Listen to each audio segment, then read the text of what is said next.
Hello, everybody, and welcome to this episode of Patch and Crash. It's the podcast where gaming culture and life collide. It's going to be episode 6. I'm Hans. I'm here with Mike and Paul. And today's topic of discussion, we had a little bit of a thought experiment. There's a lot of skills that go into making a game. And what happens if you remove one of those? Can you still make a successful game without some of these skills, some of these people? But before we talk about that, Mike, play, hit, and miss? Play, hate, and miss.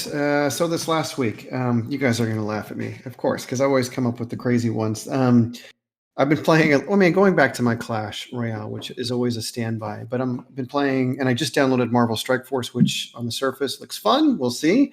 I just started it, so Paulie, I already you're looking at me like, today. We'll talk later. Okay, you have to give me is this a waste of time? But the one that I've actually been spending a little bit of time in is Super Mega Baseball.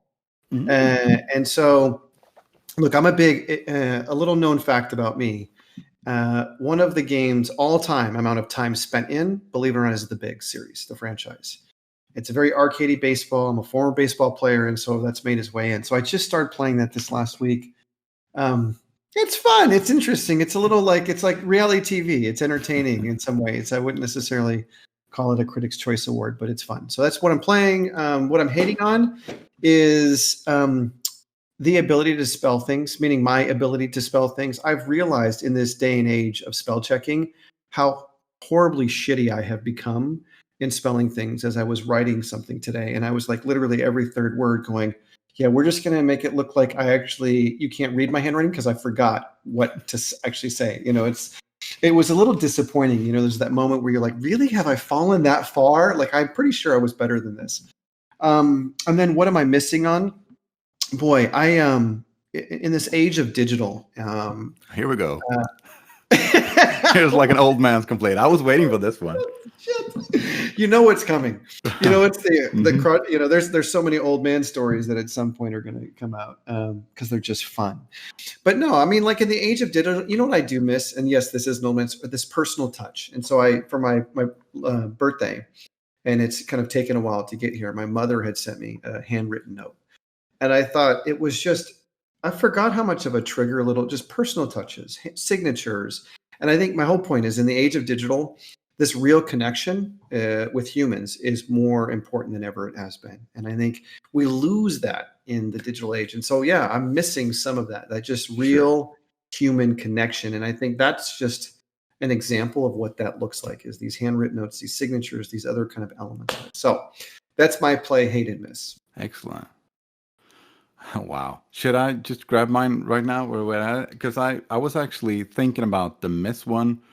Because you try to keep your eyes open for these things, throughout the week. You want to save a really good play, hit, and miss for the podcast.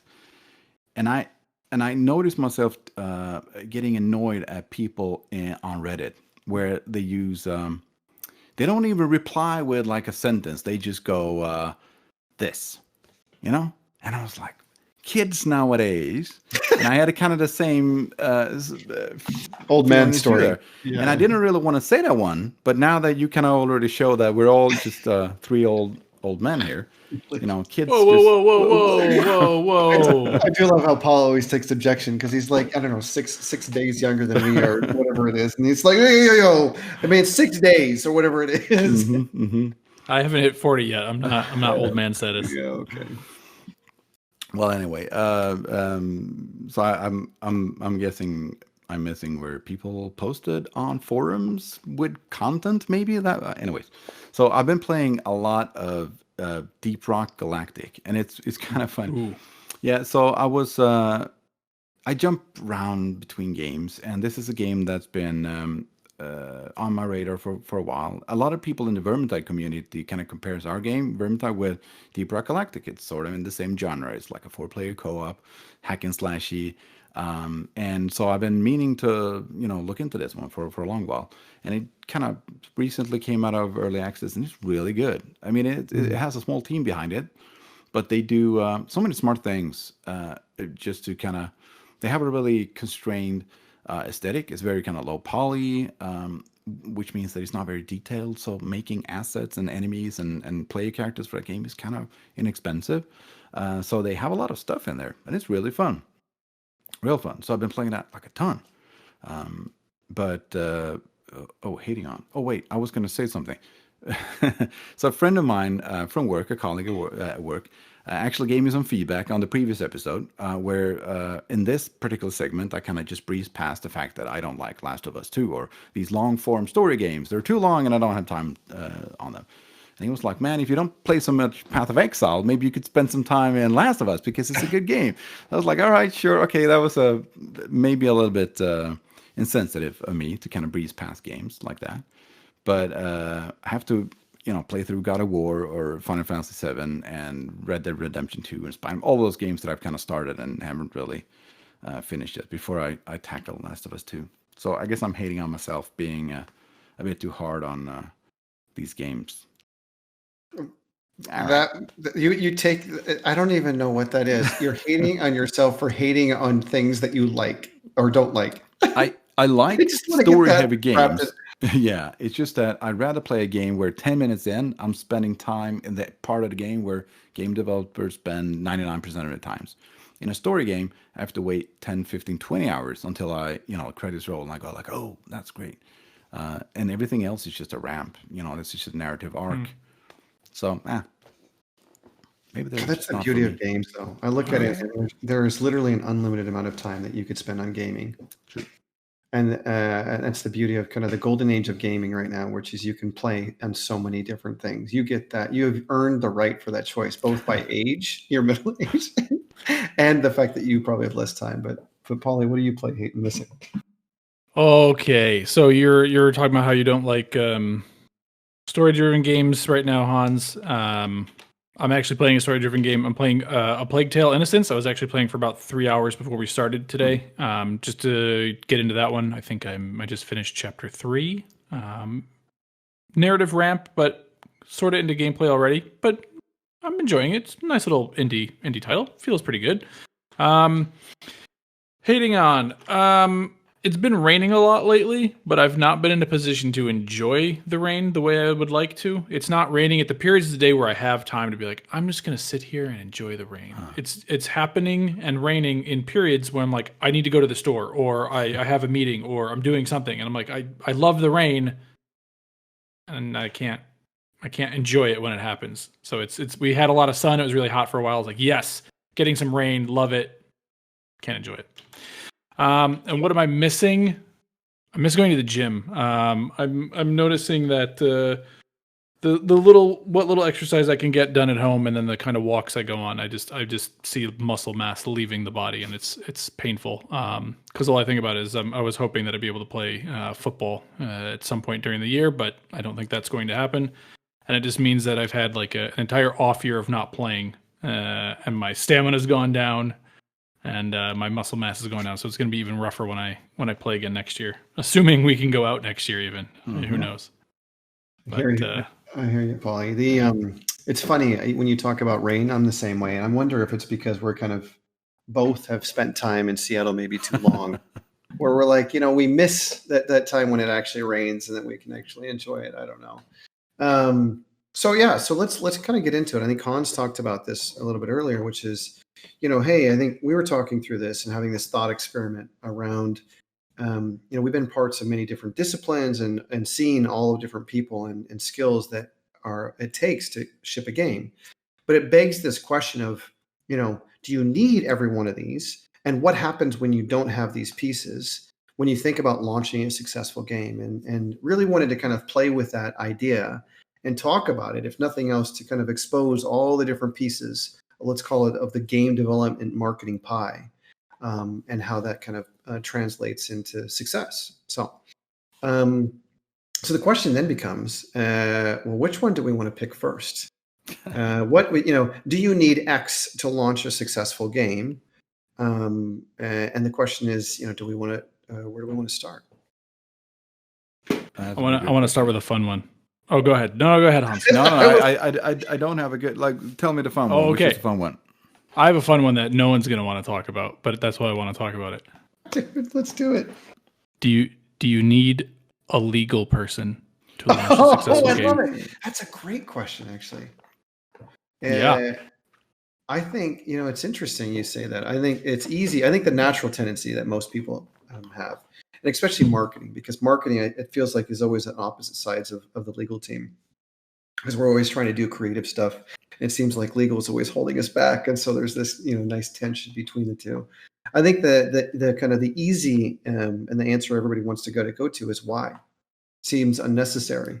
Yeah. Until you start to think about things like, what happens when you want to copyright and trademark, or you want to ensure what the things you're saying are actually legal, and what about geopolitical issues, and you get into those woods, and I think you can skate by without some legal representation, of course, but then you got to think about, well, how do you set up a company, and there's so many different things, and I don't know the that it's markets as advisable. well. I mean, there are What's so that? many different regulations in different markets. Oh So yeah. you might sell your game and all of a sudden be, have to go through a lot of certifications and regulations. So yeah, that is scary. So do you need it?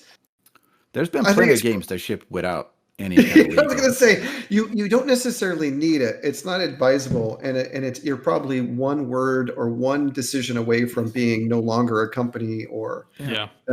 so probably not advisable. That is an interesting one though that you bring up. Yeah. I didn't even think about I've been in I've seen some stuff, and I've had a lot of conversations with legal teams or legal representatives where very much somebody had been like, no, this thing's fine. Like I looked it up on Google. This other game does it. This thing's fine. I'm like, sure, but was that other game a AAA company from somebody that makes more money in a week than we'll ever make in like 12 lifetimes?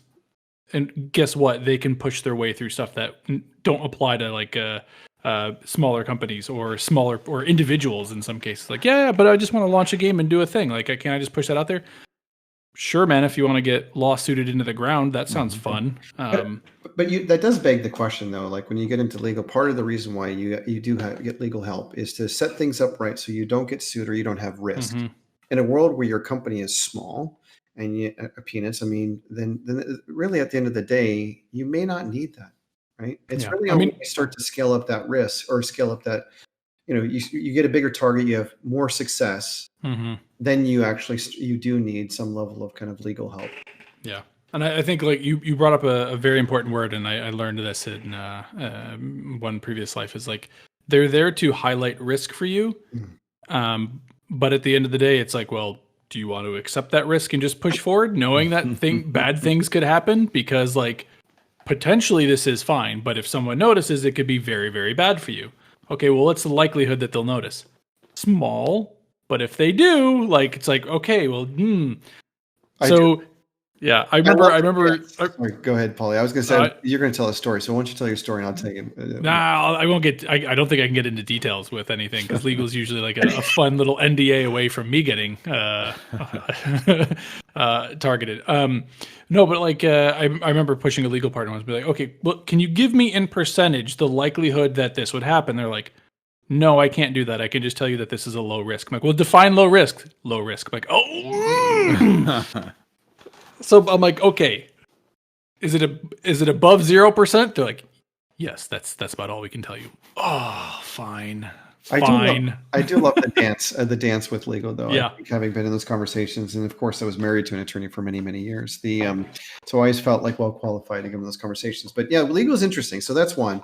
What do you think, Hans? Let's pick another one. Let's spin the site. Let's spin the kind of the roulette table, so to speak. Well, I think we're gonna get some sparks flying when we start hit the actual disciplines that we're involved in. So I'm just gonna skirt around living and go like, do games need an audience to be able to successfully ship?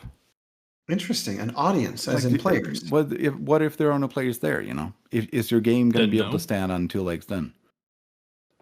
No.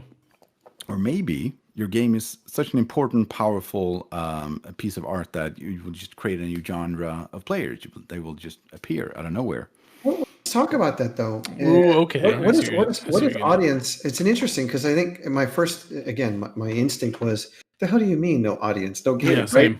And then, but I think about it, if you think about the way that games could be applied, just take the other day we were talking about how gaming for the first time is going to be applied to treat ADHD. It's been approved by the FDA and everything else. And granted, you could argue that's an audience, but it's not an audience in the way that we've thought. Now, if you think about gaming being applied to different verticals, different industries, it's not really an audience. It's actually intended to kind of remedy a particular problem. You could make the argument, although I think it's sketch, that you don't have an audience because there's always going to be a purpose, but follows that is there's a certain kind of audience that needs that. Otherwise, there's no appetite, no game.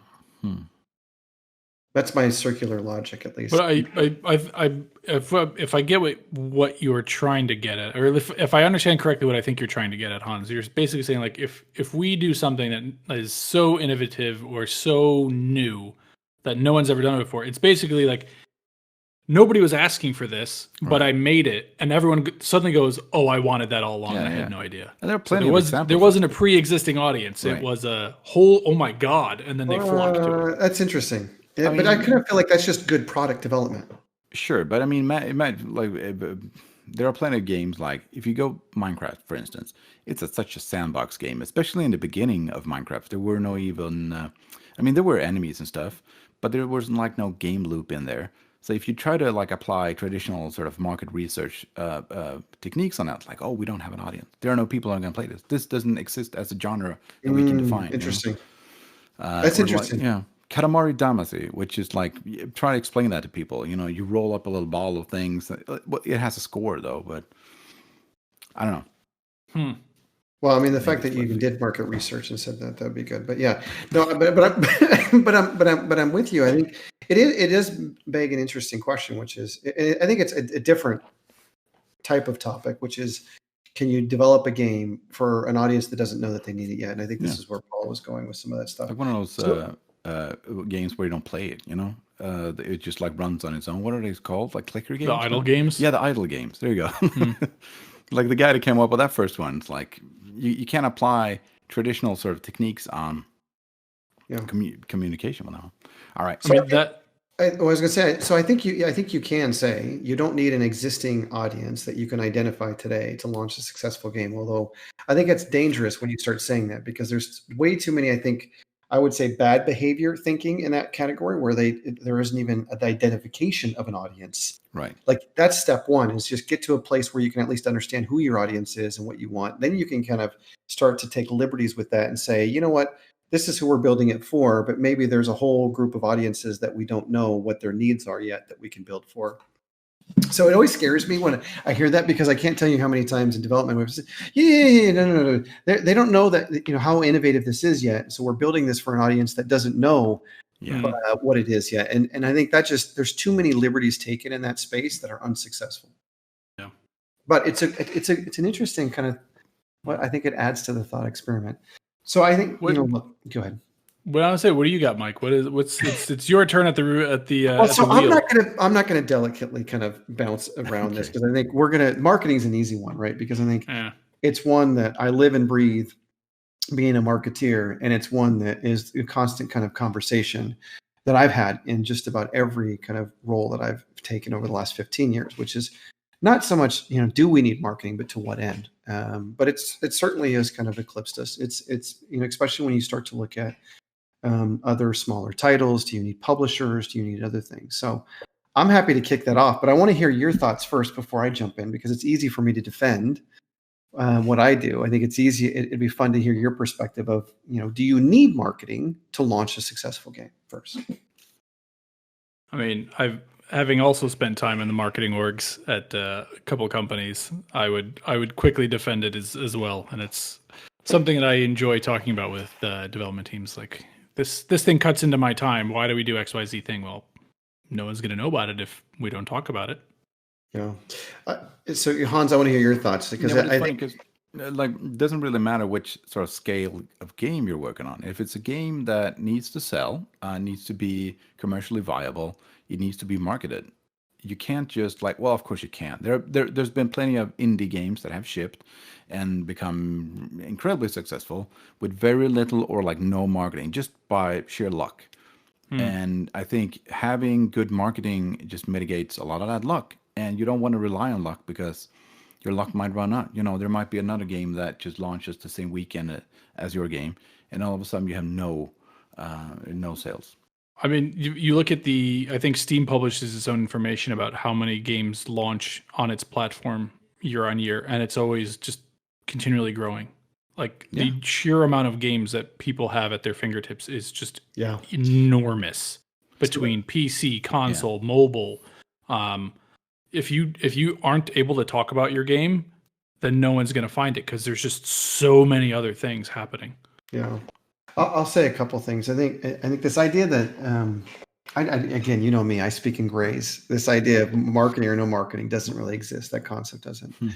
I think even the games that have said that they don't do marketing actually do. If you've ever created a trailer, if you've ever created a screenshot, if you've ever written a release or been on social media, all of that is a part of kind of the marketing. It is a matter of scale. And I think you bring up an interesting kind of point, Paul, which is as the market matures more and more, it means that you oftentimes want to invest more and more marketing, in part because you want to better differentiate your products and work closely with your development partners around, everything from product positioning to how do you actually bring that product to market in really smart ways. At the same time, I would also say, though, that marketing has changed quite a bit in that I think I've said this in, I think, previous episodes, that with it being more organic, more social, you are less reliant on more traditional marketing. And I think that's actually really interesting and powerful because you can, I think, bring your product to market in ways that aren't as reliant on marketing. Let's call it traditional marketing. And I think as an indie developer, that is interesting. But those are the two things I'd say. Although the last thing I'd say is, to your point, Hans, you do need marketing to kind of get the word out to ensure that you position your product. I mean, 80% of, I think, indies out there, the last stat I heard, were either operated at a loss or weren't even break even. Yeah. And so, that speaks to a larger conversation around not just the quality of the game, but how can you actually get your voice out to be able to kind of stand above the rest. And that typically requires marketing involvement. But go ahead, Paulie. It was a really interesting thing you said as well, Hans, was the any game that's trying to be commercially successful needs to have some level of marketing. And I think that, tying it back to the thing you mentioned earlier, Mike, about games being used for ADHD, like those are things that maybe aren't looking to make a profit. They're commissioned on behalf of some organization or some group to fulfill and stop a specific or solve a specific problem or fill a specific need.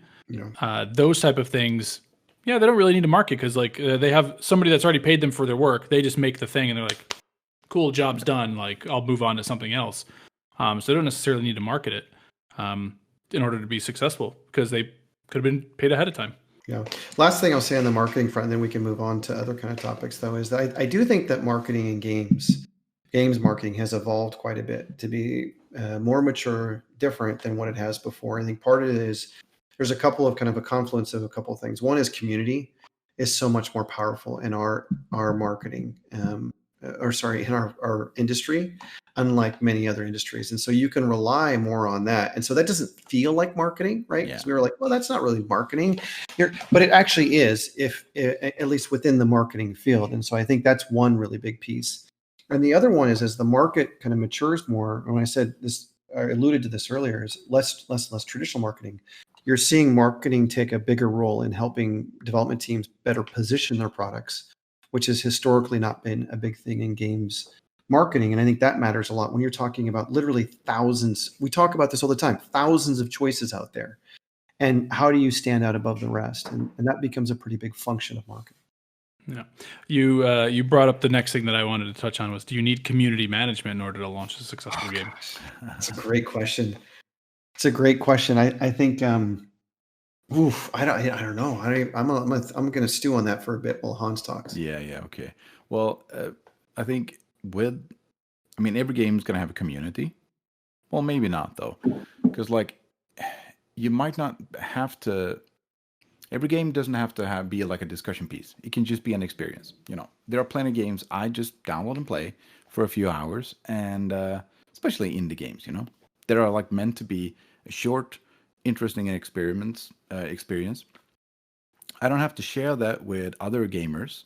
I don't have to go have discussions around what specific things in a game mean. So there might not be a community behind the game then, or maybe I'm just like reading that wrong. But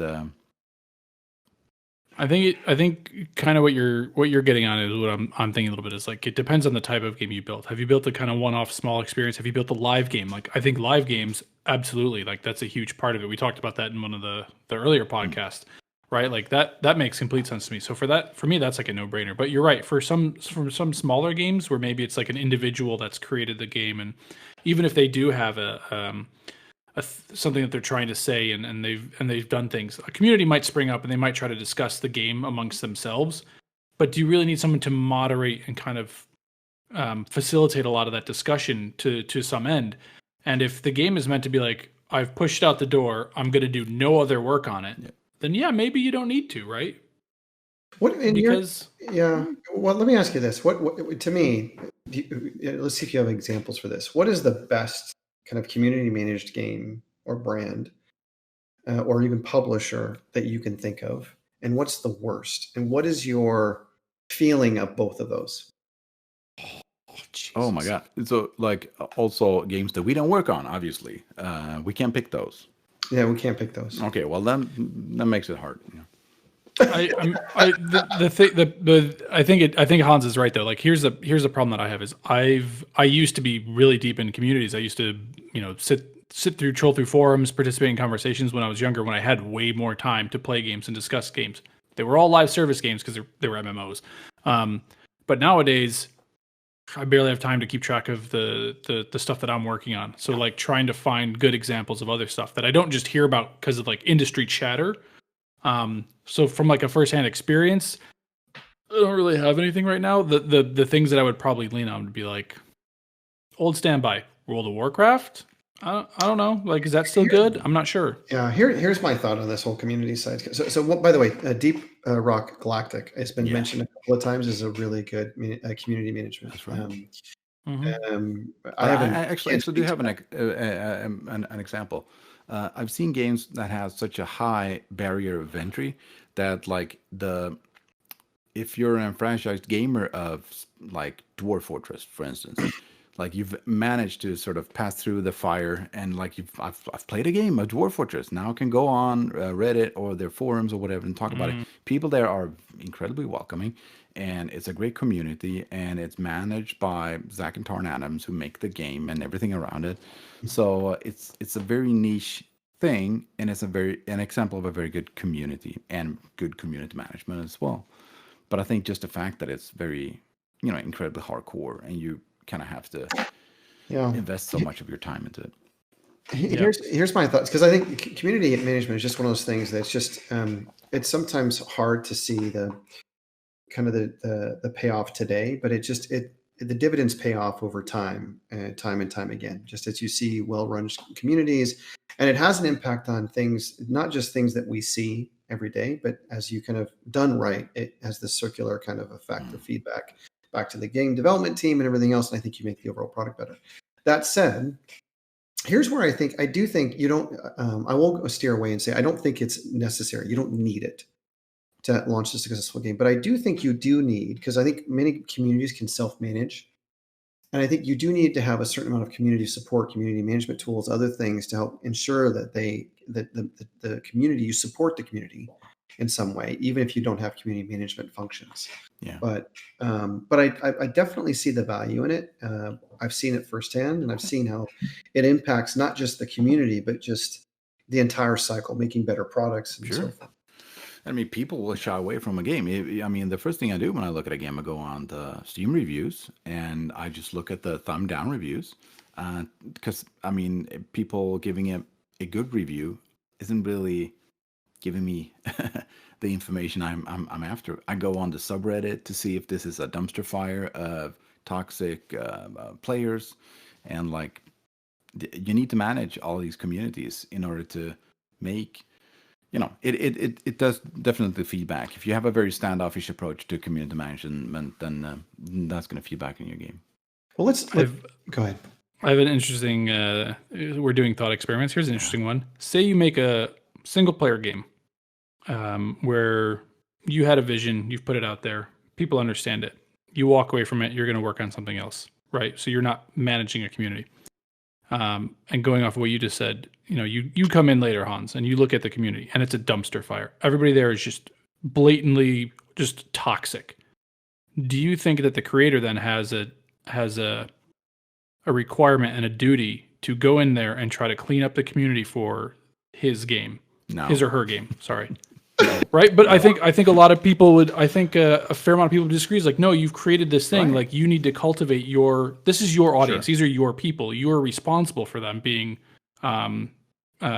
this way. You need to, like, it falls on you as a game maker to then kind of course correct these people, because maybe they're different with the intent of your game, or maybe that is the intent of your game. I don't know.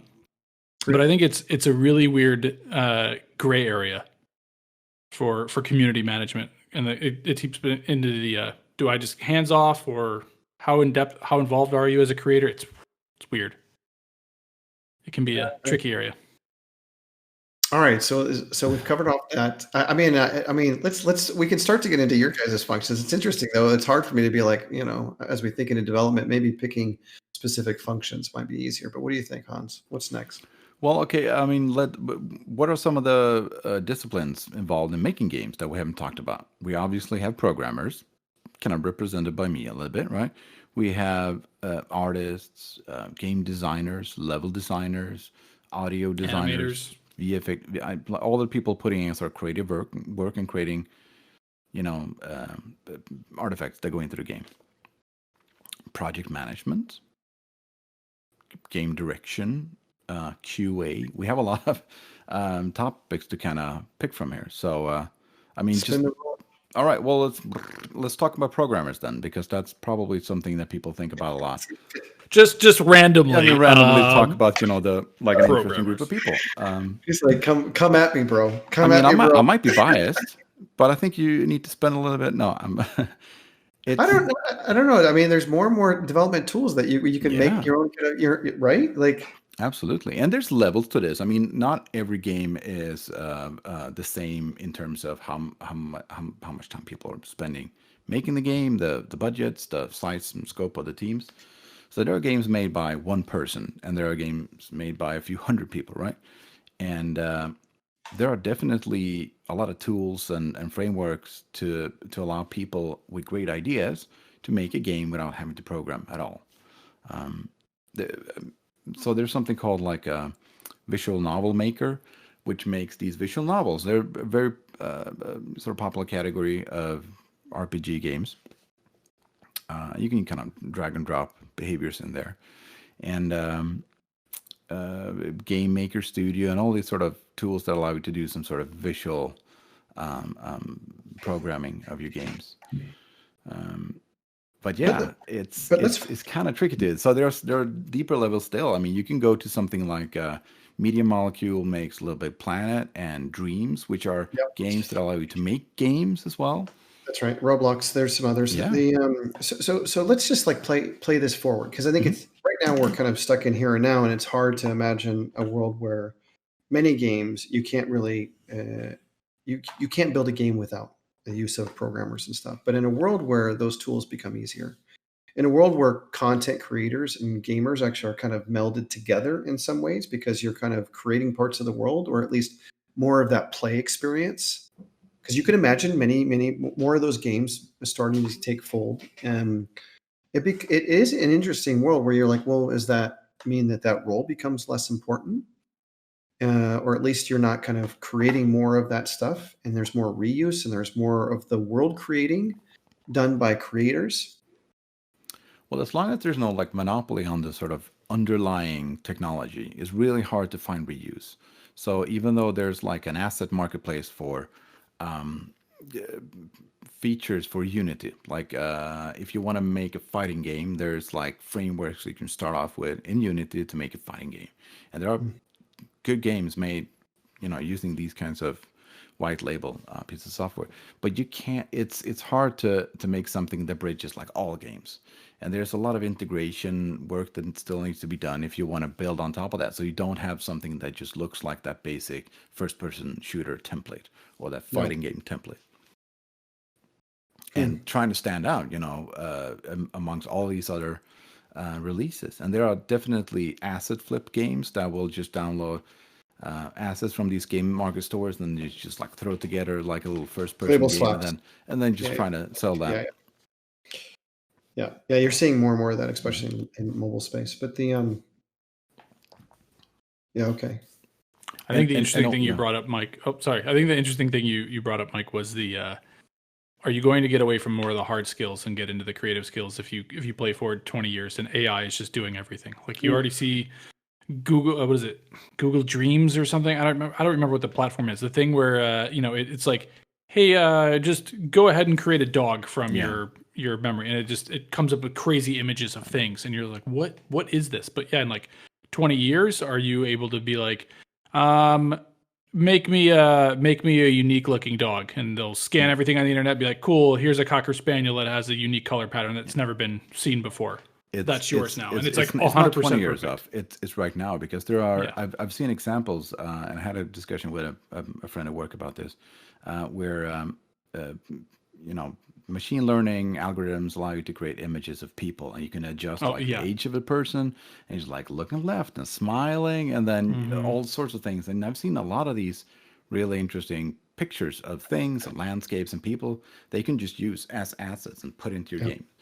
Yeah, it's remarkable. So you're right. Yeah. How much that technology has accelerated over the last 5-10 years, and you can only imagine it going more. But so assistive tooling, absolutely, yeah.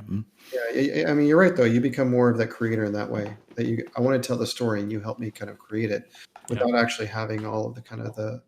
You called it hard skills, but I don't have to know a language to be able to actually do it. So that's interesting. So but you clearly need. There's a really strong use today because you need to kind of build it, but tools are getting easier. Yeah. You're going to see probably more and more of that impact in how people build games. And that may or may not, who knows? I'm sure that we'll just evolve our thinking to be something else. There's always going to be like a frontier, right, of hard issues to solve. And right now, the battle royale genre of games was something that was incredibly hard to solve. Like 100 people fighting it out, but now all of a sudden, like some people kind of solved it and they figured it out and they put it out there. Because one of the things that's pretty cool about game tech is that there's a lot of sharing of ideas and stuff. And not battle royale games are not becoming a norm, but just recently we saw a lot of announcements of battle royale games, so it's not impossible. Same thing with MMOs. Yeah, I just want to pause and I'm laughing a little bit because I think, Hans, you just positioned programmers as the pioneers or the crusaders on the frontier of game development, pushing the envelope forward. Well, there will always be new things to explore. New frontiers when we have to innovate. Programmers to the rescue. I love it. I know. I like it. I dig it. All right. So how about this? So we've talked about that. We've talked about this. We haven't really talked about QA, not Q&A. That's clearly my marketing coming in. And of course, there's the beloved producers that we can always talk about. But Paul, what do you want to talk about? So much stuff. I mean, I think hitting on the ones you talked about are they're gonna follow similar patterns to some of the stuff we talked about. Like, yeah, you can ship a game without QA. It's gonna be a train wreck, but you can do it. It's not gonna be successful because your game will probably be broken as fuck. Early access now. I think that's actually a great question. I think that we should put that out there because I think all too often that's the last thing that comes in, right? People are like, oh, okay, now let's do QA. And then you spend 12 hours on it. And then you're like, well, shit's broken. Or to your point, let's put it in early access, which was for quite some time was the way how people QA'd it, or community test environments or other things. That's how you kind of test games. So that begs the question, do you need it? You could use those sources. It's a huge sort of success factor multiplier, I would say. It's game developers, there's like a quantum entanglement thing. Like you can't test your own work because like you have so many sort of ingrained, well, I click this button and go over there and do this thing. It works 100% of the time. It's like, oh, if you do it the other way around, like why would you want to do that? Well, everybody else is going to do that. And then the game's going to crash. Yep. And I think the thing you mentioned, Mike, where you say typically like QA is the last in the line. I know that a lot of game teams have shifted. I don't know how recent this is, but it's been part of what I've been doing for quite some time though, is embedded QA with small teams or with, in general, the game team somehow. So as you're building out features, they're constantly working alongside you, and they're poking and prodding designers and programmers with questions like, how does this work? What is your intent with this thing? So I know what you're trying to do so that I can try to break it in interesting ways. Because exactly what you said, Hans, like if you test your own code, like more often than not, you're like, well, I've thought of it 5 different ways, and these are what every user would do. No one would ever do anything differently because I'm like, everyone's as smart as I am. People are both infinitely dumb and infinitely smart, so they'll try a million different things, and it's QA's job to try to figure out the really wacky ones. How about I unplug that my are- controller? It's like, oh yeah. Yeah.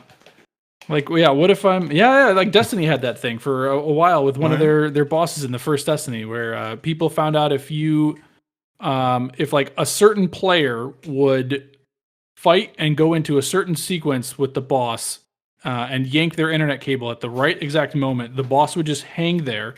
He could rejoin the game that he had launched. I think it was like he had to be the host. He could rejoin, and the boss would just sit there and just do nothing, and then everyone could defeat it really easily. It's like, who would have thought of that? People There's will this eventually. adage in game dev is that on your release day you'll get more QA hours than if you during the entire development time, and that's very much true. 100% true. Because it like even on a dev team of like 200 people, even if you have like 30 QA, they can only test so many hours. And the second you launch and there's 1 million players, you're like, well, cool. That's already like 6 years worth of QA data, and our guys only had like a year worth of QA data. Which again begs the question, like how worthy is it to have QA full? Go to any Reddit thread, any forum thread, and one of the top ones will be like, did anybody QA this game? Because everybody, like, as soon as there's one bug, people lose their fucking mind. Yeah. Right. Yeah. So like I think you have to QA a game. Like, Yeah, you can't just let it. But it falls under the same kind of conversation that we've been having, which is it's not a matter of if, because I think every one of these disciplines are important, right? Every single one, you can make the argument that you need. It's just in what dosage amounts. Yeah. Sure, but I mean, if the question's successful game though, like I would say no. And like, even if it's games. just you as a singular creator, I think like it goes down to luck and time. And if you have a lot of money or you're willing to be very poor for a long time, sure, you could try to QA your own game. I think you better hope that game is massively successful then, because it's so hard to just be like, I think it works, it's fine. Ship it and be like, yeah, millionaire. Yeah, like even smaller games, even like a 2D platformer indie thing, will be greatly improved with proper QA discipline in there. And I think we're seeing a lot nowadays where sort of agile principles from the tech development world kind of feeds into like you were talking about, Paul, with embedded QA and having kind of shorter cycles and not just testing everything when everything is done. I think we can really improve.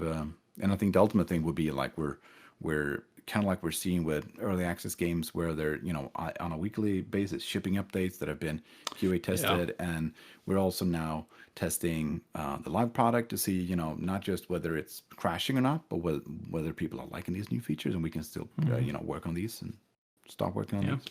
I mean, that's the beauty of live games, is hopefully you can continue to bug fix, because those are things that people are always going to call out.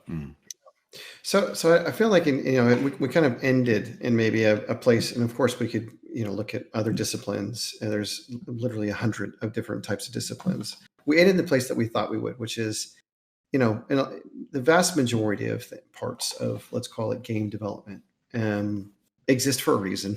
Turns out, even the attorneys.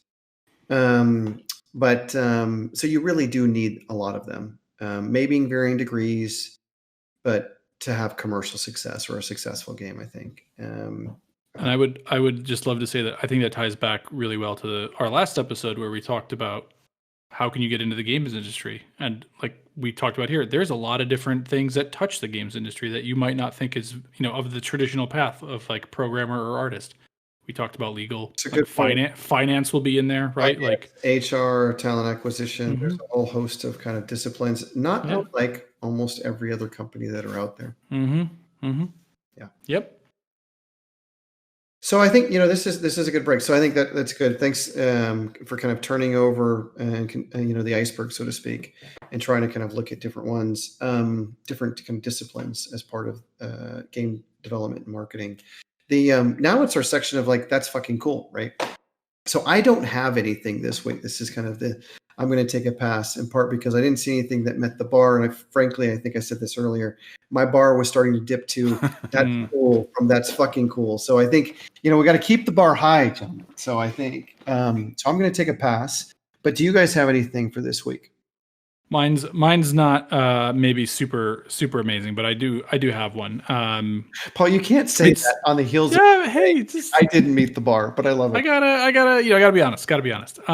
So it was our anniversary this weekend. We took a short trip by car out closer to where my wife grew up, and ran across some runestones. And I just love the fact that there is something that is like over 1,000 years old, just floating around in Sweden that you can just walk up to, check out. There's little placards usually that tell you like what does it actually say, who wrote it, some type of historical context, and the fact that there are actually I looked this up. Sweden has the most runestones of any country by far.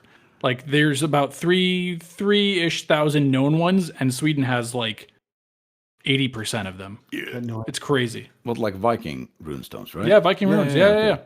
And they're like it's amazing. Like they've translated it. There's just so much. But I don't know. I love. I'm a huge history buff. So for me, like the fact that I can just roll out there, and this thing is the best part is like some of them are just freestanding. There's like no rope. It's not roped off. It's not like behind glass or anything. It's literally just it's dealing with the weather and people being near it. And they're like, we trust people to not destroy this stuff, and it mostly works. Like we ran into one that as you're driving along the road, it's literally right on the road. Like we had to park the car just off the side and got off, and it was just like half sketched onto a giant boulder rather than like what you'd imagine, which is just a tall, thin slab of stone. It was just a boulder that someone had just chiseled some stuff into.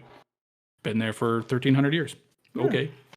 That's pretty cool, actually. I don't know why you downplayed it, Paul. You're like, well, it's pretty cool. Yeah, that's fucking cool. Because history is not everybody's thing, and I love history. Well, it ties into gaming because we have Assassin's Creed Valhalla coming out, so we're gonna check out some runestones. That's true.